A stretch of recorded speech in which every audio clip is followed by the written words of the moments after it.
All right. Hello, everyone. We are live from Black Hat 2022, finally back on stage. We've been here talking with our cyber folks, and today, for who can't attend Black Hat today, we're here with OWASP with our good friend Sam. So we have the fireside chat, so we can. That's a very nice fireplace we got here, Francesco. This is really cool. Because I was wondering, where's the fire when you said, let's do a fireside chat? And we have the fire. It works. It works. It's nice and warm in this kind of environment. Cool. Sam, how you found the OWASP and the collaboration with Black Hat till now?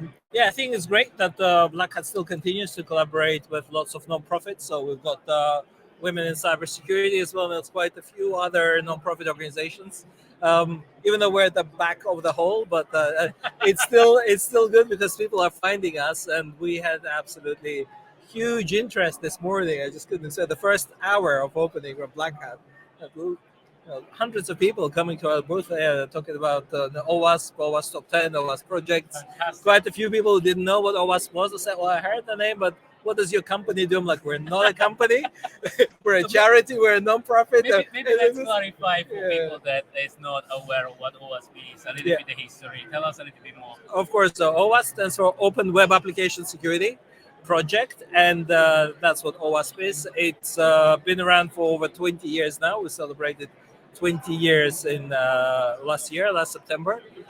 It is a non-profit. It is a charity. The whole idea is to make vulnerabilities, basically software security risks, visible. So we're not specifically web. People say, what's W? Is it web? It's like, who talks about web? Everything's this cloud, the mobile. And it's like, hang on, everything's software. Software is there. So it is, of course, software security. And of course, what is really cool about OWASP, right? So as a non-profit, we are vendor neutral, but we are supported by vendors. And it's earlier, there are lots of people coming to the booth discussing and saying, hang on a minute, how come you mentioned these two big cybersecurity companies? Because they're competitors. Right. I'm like, yes, they're competitors in the market, but when they come to OWASP, they both worked together on OWASP a security project, even though they're competitors. Because it's great to see people who are researchers, who are doing research and development in the area of cybersecurity and making software more secure for all of us.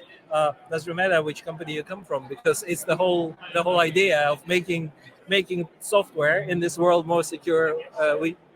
This is what OWASP is all about, and we get lots of vendors working together, and because it's completely open, everything is free and open source. So of course our most popular project is OWASP Top 10, and people say, is OWASP about Top 10? Yes. So OWASP has a white paper. It is not a standard. I repeat, it is not a standard.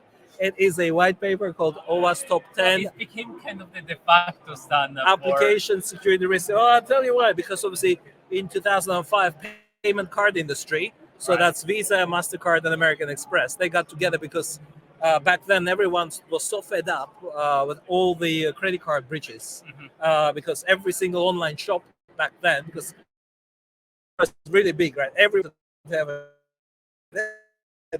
let's start taking credit card numbers. So it's like, yes, and how are you storing these credit cards? And is your form when you ask for the credit card, is it really secure? What will happen if it gets hacked? Right. So that's how OWASP probably became well known, because payment cards, Visa, MasterCard, and American Express, they came together and said, okay, if you are taking payment card details, you have to do code review based on OWASP Top 10. So at least you have to. And then it became a de facto standard, which is wrong. And there are people who are saying, we are OWASP Top 10 compliant. It's like, we are not a compliant standard. If you want, the actual OWASP does have a great standard, which is called ASVS, Application Security Verification Standard. So this is for web applications, but there's also a mobile ASVS for mobile applications. So if your company is developing mobile apps, or you outsource your mobile app development to third parties, go and talk to them and say, okay, are you developing your app in accordance with OWASP Mobile Application Security Verification Standard? And they will reply, yes, we are OWASP Top 10 compliant. Exactly, which is wrong. But yeah, because obviously these are probably the most known things. But obviously OWASP is not about standards, or about the best practices, Right. and things that you can read. OWASP is also very important that we are a community, a community of chapters, and of course there are OWASP chapters all around the world. Of course, I represent OWASP London chapter, but we had people today from OWASP India, from OWASP Cambridge, from OWASP Sweden, from OWASP Norway. There was a guy from Netherlands as well. So it's great to see people from all over the world coming to a booth saying, hi, OWASP, because we've got our local chapter in our country. I was like, yes, it's great. And so it is a community. In London, we existed since 2004, so running regular meetups. The next meetup is actually next week on Thursday. 16, right? On the 15th of December, Yeah. yes. And all the chapters all around the world, I think we now have over 300 chapters. Every single major city will have it. They will run the regular meetups, which are seminars. Again, in pandemic world, they probably were webinars. Yeah, we all had Zoom fatigue, but we all got on Zoom. And I remember having a Zoom session with you, Francesco, as well, and a podcast interview.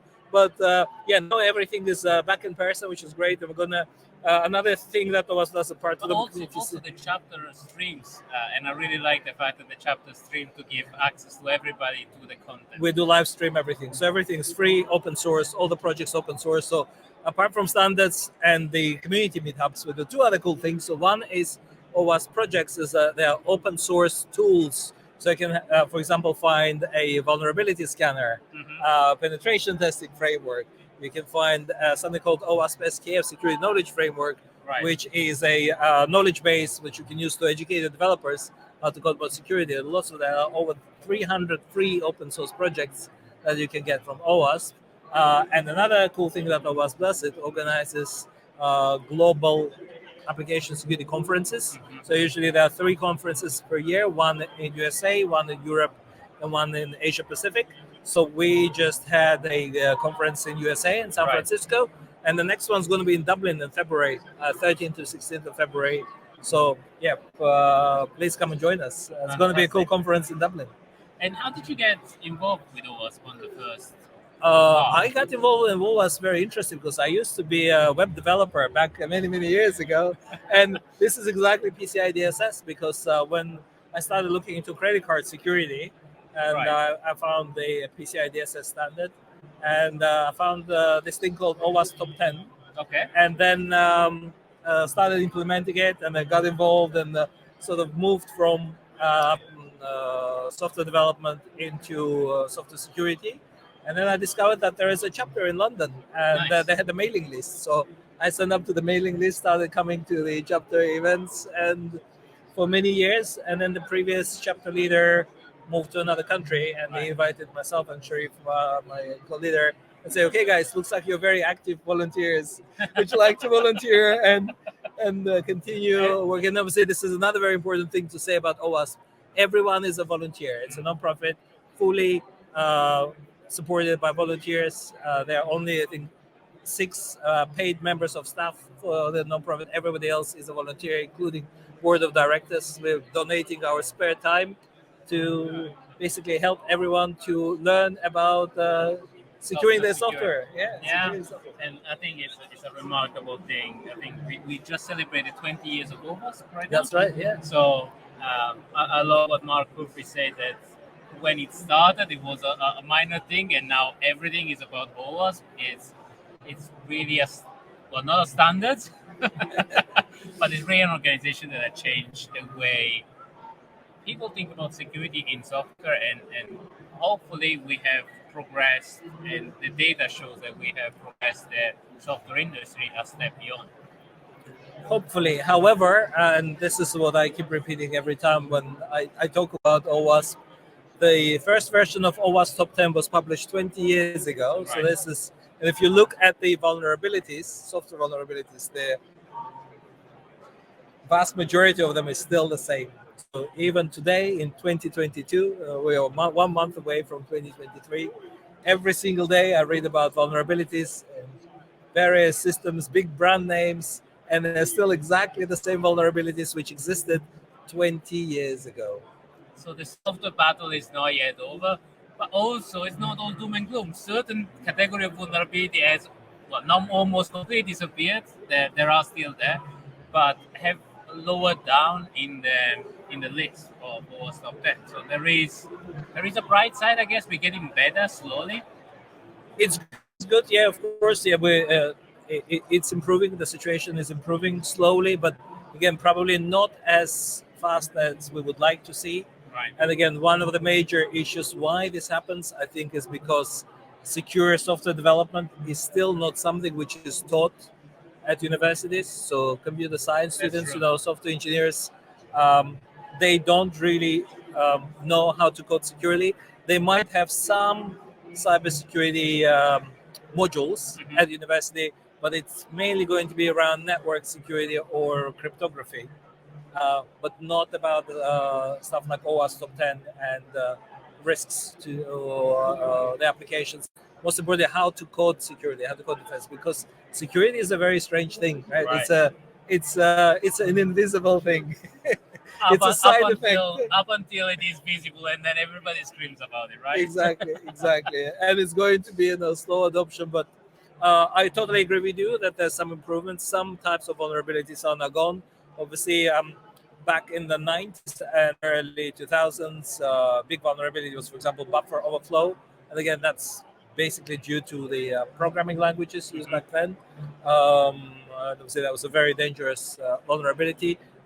Due to new programming languages, again, so invention of things like Java and .NET, which are memory safe languages. For example, this class of vulnerability is now almost gone. The only places where we see it is probably embedded systems and some of the Internet of Things and IoT But it's devices. legacy. That's a It lot is, of legacy it is, stuff. yeah, and um, things like cross-site request forgery, which again I see quite a lot. If people program things themselves, or if they use frameworks. Right. Again, it's kind of slipped away from OWASP top 10 now. So even though a lot of people saying, "Where's cross-site request forgery?" It's like, okay, it's probably number 11 in the OWASP top 10. That's good. Yeah, and same thing with open redirects, which I think are now probably number 12 on the Good. list. And the reason is because obviously there are new frameworks which are already being built secure by default. And these frameworks, they specifically define in the language constructs. And they say if you want to do something in insecure or unsafe manner, the methods are actually called unsafe method. Deprecated. So Please don't do this stuff. exactly. Please So code so securely. developers can actually think about like, okay, why are we doing this? So yeah.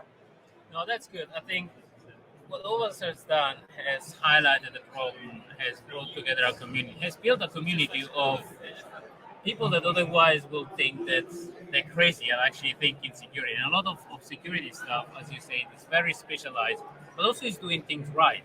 Um, so I really appreciate the fact that you brought in a university. We should teach more of this because that's where we grow the talent. So what can people do to involve OWASP, for example, at university or more talk? So first of all, if you approach anyone from OWASP, will be very happy to come and talk to university students and Right. describe all the projects. I've done quite a few university talks already, but also what universities can do. There's a OWASP curriculum project, which people from our OWASP Cambridge chapter are working on, and we have an OWASP education committee, which is also working, making sure that software security is in the curriculum. Right. And we're seeing very patchy adoption of it because it's still not in a national curriculum for computer science. However, it is in a lot of labs, so you can do the labs. Um, and of course, every single tool and project and standard, so things like, for example, ASVS is available as a free and open source document standard that you can download and use. And similarly, we have an OWASP Secure Development Guide and OWASP a different top 10, which is called OWASP Top 10 Proactive Controls, which is top 10 things that developers should do to make sure that their software is secure. Another wonderful project. At least if that is being taught at university to developers, I think it would be fantastic. Yeah, I think it's good that we're getting more into it. I like the fact that more projects are sprawling. But also, we have a lot of projects. So, which one are your top 10 OWASP project that people should look at if they're starting, their baby step in OWASP? It's difficult. Well, first of all, the place to look at is if they go to owas.org/projects. Right. You will see a little map, which is like a navigator, And I love that. and you can find what problem you're trying to solve, and you see at least some selection of OWASP projects. Because when you have 250, 300 projects, it's very difficult to understand what you need. But OWASP has a classification called flagship projects. So we have 20 flagship projects. So if you scroll down on owas.org/projects, you will see them. And some examples I'll give, of course, OWASP ASVS and OWASP Top 10 that I've already mentioned. So these are standards and the guidance documents. Another very important project is OWASP ZAP, which is a free and open source vulnerability scanner that people can use. It's fully automatable, so you can use to automate your CI/CD pipelines, for example, which is very good. Another great one is OWASP dependency track, which will help to find vulnerable components, libraries in your code and manage them as well. And another cool one is OWASP Defect Dojo, which is effectively a free and open source vulnerability management, which again, a lot of people say, do you actually compete? So OWASP doesn't try to compete with commercial cybersecurity vendors, because of course there are commercial vendors, but what we're trying to do with providing organizations, whether that is a commercial company, whether it's a startup, particularly very useful for startups, or you're in academia, with something to start from, right? Where do you start your journey into application security, into mobile security? Because if people go straight into the commercial world and start seeing, prices for systems, it's not a really affordability thing. It's like, where do you start? And I would recommend everyone to start from OWASP. If you're doing absolutely zero application security right now, of course, Top 10, OWASP Top 10 is a great place to start. If you're doing APIs, OWASP API Top 10 is a great one. With someone approaching us about Internet of Things, I say, there's an IoT Top 10, there's a cloud security one. Exactly. CI/CD Top 10 now. Just recently came out. That's right. Yeah. So we have a brand new project called CI/CD Top 10. I think as a starting point, definitely have a look at it. And because everything's open source, we're open. We'll invite everyone to contribute. And if you have your own research and development that you can contribute to the common good, that would be fantastic as well.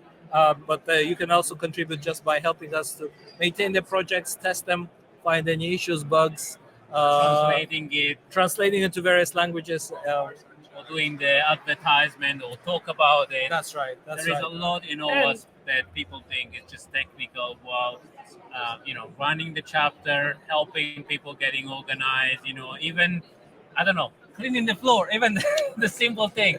A lot of people get maybe bogged down that OWASP can be a technical only project. No, it's actually not. Lots of non-technical projects. So it's simple. We have a video project, which is basically all the videos from all our events. So you can go and watch videos. We have a wonderful project which is called OWASP Spotlight Project, which is actually done by and she's actually here at Black Hat. Fantastic to see her. So she's done an amazing job of doing spotlight. So it's a 10-minute videos about every single OWASP project. When in 10 minutes, project leaders are interviewed and asked to explain what is the project, what does it do, and how it can be helpful and beneficial to people. And I love that. Because it helps organization getting their head around a lot of these projects. MAP is another one that I absolutely love because it replying in that easier way to is your problem and how do I solve it, and whether there 3 or 4 maybe sometime OWASP project that can help me in different ways. So I think that's great. But maybe on the other aspect, there is a lot of debate right now with Spring4Shell, with Log4j on open sourceness thing, where there is a lot of open source and a lot of demand from a commercial perspective of supporting certain organizations and certain libraries.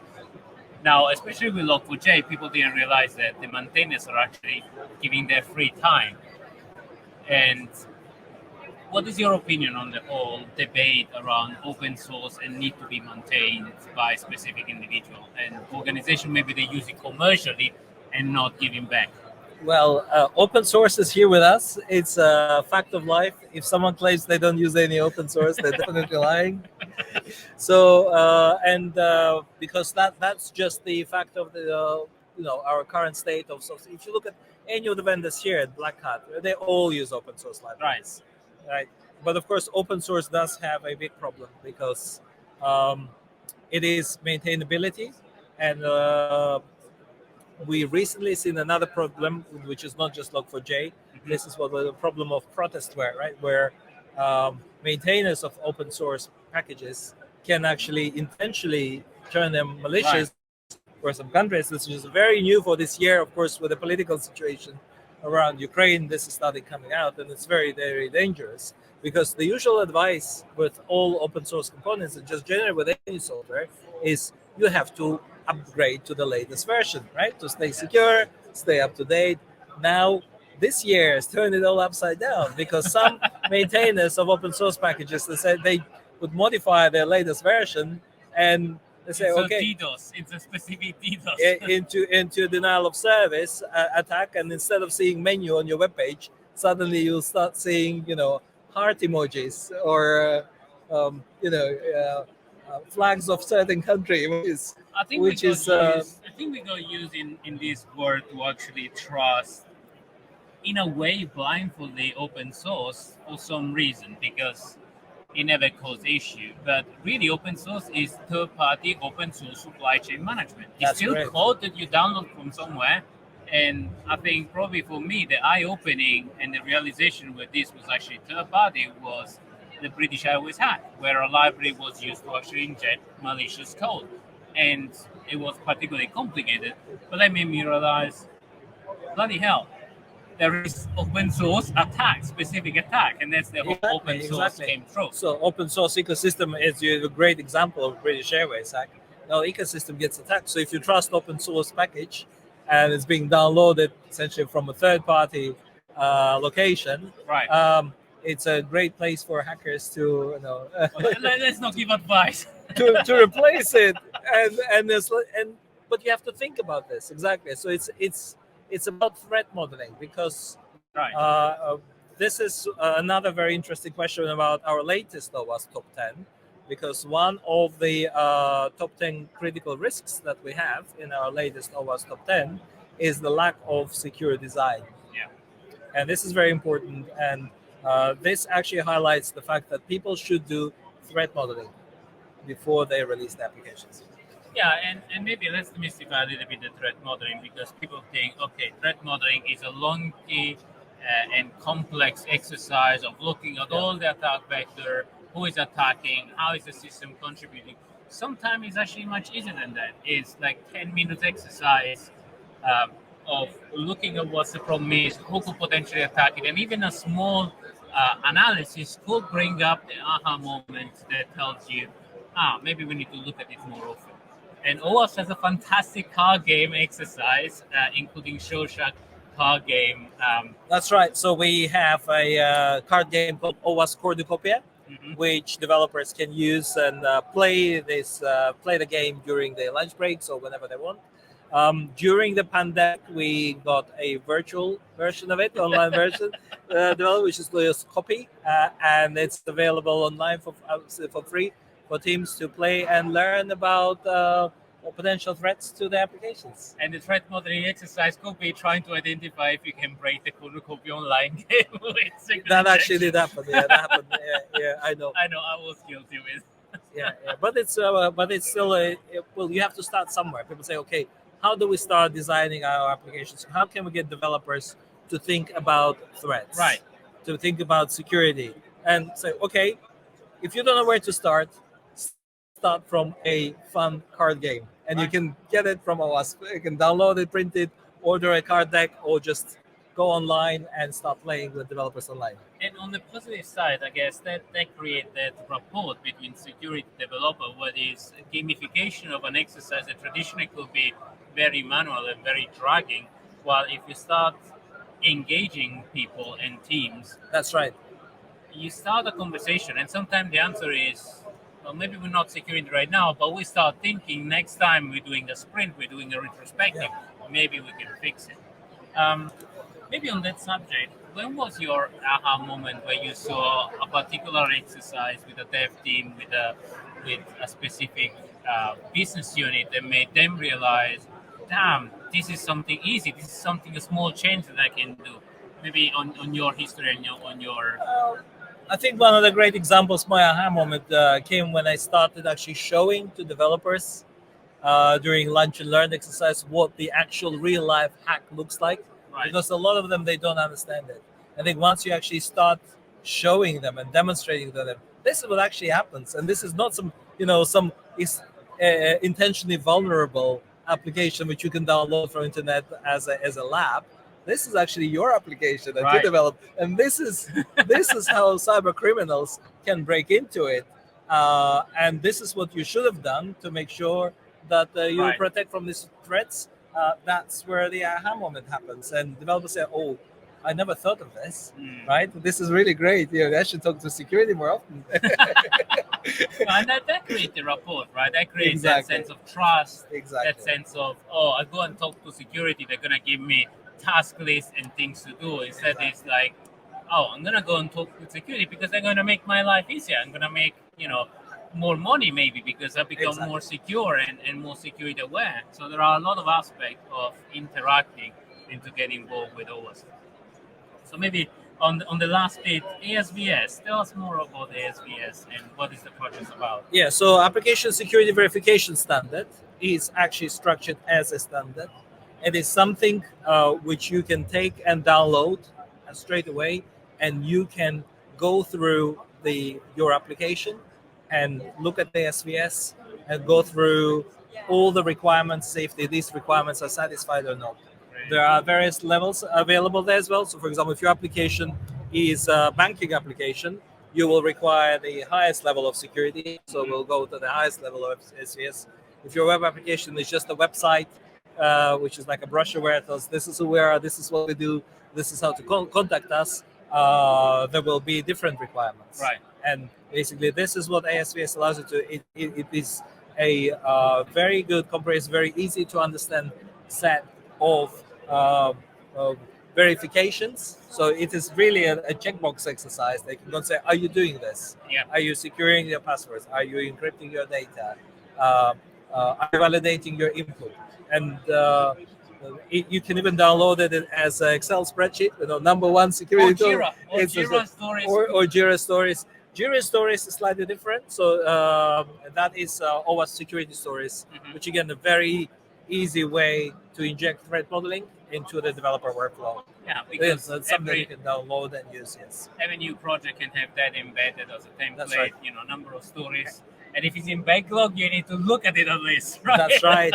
That brings me to another very important project, which I haven't mentioned yet, but everyone must know about this. That is OWASP cheat sheets. Yes. We have a cheat sheet for everything. So you want to find out how to implement authentication? We have a cheat sheet. You want to find out how to implement, mobile security, how to securely store secrets? Or JWT, that is the nightmare of every authentication. We have a cheat sheet. So yeah, life is short. Let's cheat. Download the cheat sheet. So Google for OWASP cheat sheets. It's an amazing website. And again, it is a free and open source. If you can come up with some new cheat sheets, we're always happy for people to come and contribute. And they recently redid the design of the cheat sheet and in a car game, so you have the cheat sheet across the board. So I really like the new design. And as I said, I'm glad you're enjoying it. Yeah, I think we're trying to make it more fun. For me, the JWT has been probably the aha moment where I said, yeah, the cheat sheets are actually so bloody useful, because it's like a single page reference of all the security elements that you said, if I don't know how to do this, where do I look at? You go OWASP cheat sheet. Brilliant. Excellent. Sam, now in the closing, how can people get more involved, maybe here in London or in OWASP or OWASP globally? We are everywhere, so to get more involved, everyone's a volunteer, right? So you can help us in all various ways that you can think of, starting from helping us from running our chapter meetups, for example. You can also contribute to OWASP projects, provide translations, for example. If you speak another language, test some of the OWASP projects and submit issues if you can find them, because everything is on GitHub. Um, uh, if you don't know what your local chapter is, just find out and start attending the events and start volunteering and helping the chapter leaders to run the events, even simple things like registering people. If you know people who can be good speakers, who are experts on particular topic of interest, Or if you want to speak. Or if you want to speak, yeah, definitely approach OWASP chapter leaders. And of course, we run conferences as well. So attend conference, send your developers to OWASP conferences, because they will learn a lot. Rather than watching videos, they can come and network with lots of people. Developers can network developers. Security engineers can network security engineers. They can all and students can network with other people to find their job, their next job. That's right. That's right. For students, we also have student chapters in many universities as well, and you can start your own. So I just spoke to 3 students from one of the universities in West Midlands in the UK, and they were very interested starting their own OWASP chapter. And they said that we wanted to make it a cybersecurity society. So, well, why don't we make it a student chapter for OWASP, and people will actually learn application security and not only penetration testing.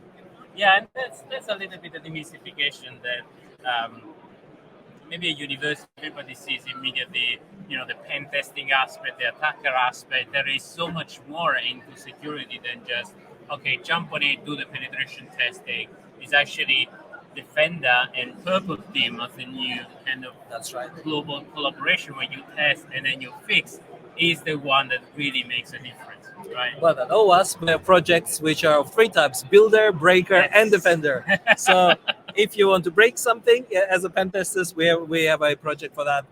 If you want to defend something, we have projects and standards help you to defend your organizations, defend your applications.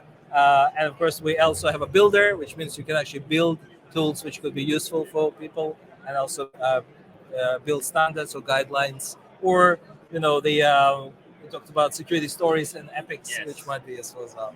Brilliant, Sam. It's been a pleasure to have you as a guest. I hope the fire has warmed your heart and your security. Fantastic. Thank you very much, Francesco. Thanks for inviting me. Cheers. And everybody, join the local OWASP chapter or join us at Black Hat Group. Thank you.